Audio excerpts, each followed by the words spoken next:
Once your acrylic paint is completely dry, then you guys can start adding your mixed media. We use E6000 glue. It takes some time to set up, anywhere from a couple hours to 24 hours to completely set. So what we're going to do is take the lid off, take a little bit of glue off the top with our applicator stick, and then you're going to put the lid back on, okay? Because that ends up drying out pretty quickly. It just doesn't set very quickly. So I know that I want to add a bead right here, so I'm just going to touch the surface lightly. I don't need a lot of glue. I just need to make sure that glue makes contact with the surface. And then it will cause a string, so you kind of have to spin it until that string is gone. Apply whatever you're gluing down. So I'm gluing down a bead, and I just want to put a little bit of pressure. So I repeat that process. So I've got another bead going right here. I want to get rid of that string. So it does take some time and patience. If you're having trouble placing beads, you can also use the needle tool for that as well. If you're working with this for an extended amount of time and the glue starts to dry up on the stick, then you guys can wipe it off with a paper towel and apply some fresh glue to it. So you want to make sure that those are set. Okay, if you guys are working with raffia or any other sort of string, there's a couple ways that you guys can do this. So I grabbed an example mask because I didn't poke any holes in this other demo. And so a couple things that you guys can do. If you have holes on the bottom and you want the raffia to stick out, you're just gonna bend it in half, thread it through,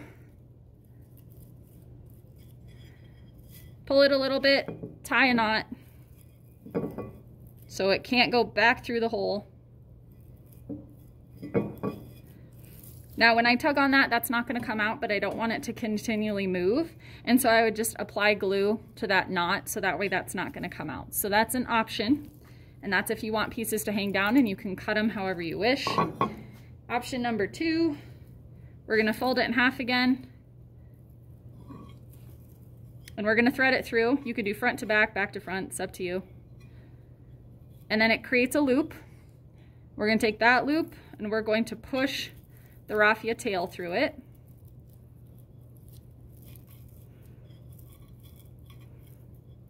And then you'd add a little bit of glue to the bottom.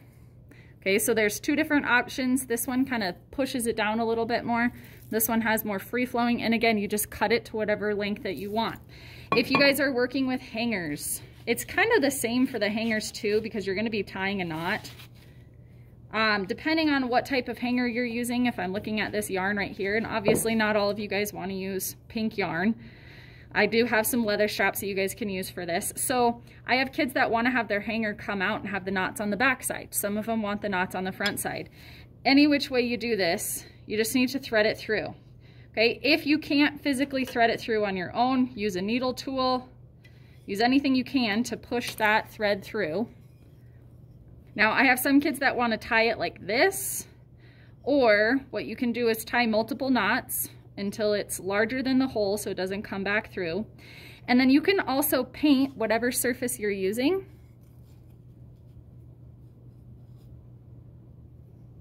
Okay, so that's not going to come back through, so I would add a little bit of glue to this, pull that tight, cut off the excess tail, and I can paint it. And then I would repeat the same thing over here. Okay, now that one probably needs to be a little bit bigger before I glue that down, but that's how you guys add that hanger onto it and adding the raffia. Anything else, just ask questions.